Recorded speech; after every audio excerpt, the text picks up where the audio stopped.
আবু হুরায়রা জাহান্নাম থেকে মুক্তি পাবো, এই আশা আবু হুরায়রাও লালন করেছেন। আমাদেরকেও লালন করতে হবে। অনেক হাদিস আছে, নাসাই শরীফের মধ্যে একটি হাদিস আছে, সাওবান রাদিয়াল্লাহু তাআলা আনহু থেকে বর্ণিত।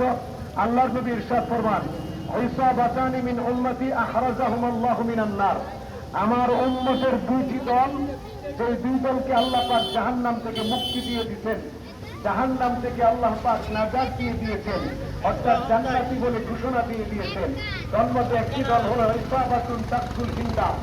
একটি দল হলো যারা হিন্দুস্তানে হিন্দুত্ববাদের বিরুদ্ধে, শিরকের বিরুদ্ধে, কুফরির বিরুদ্ধে, ঈমানের পক্ষে, ইসলামের পক্ষে জিহাদ করবে।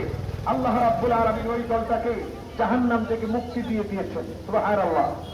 দুই নম্বর দল তাদের কৃষ্টি কালচার, অপসংস্কৃতিকে চাপিয়ে দেওয়ার চেষ্টা করেছিল।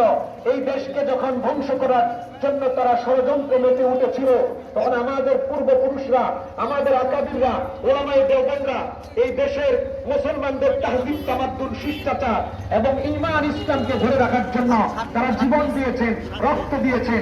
ইতিহাস আপনারা জানেন,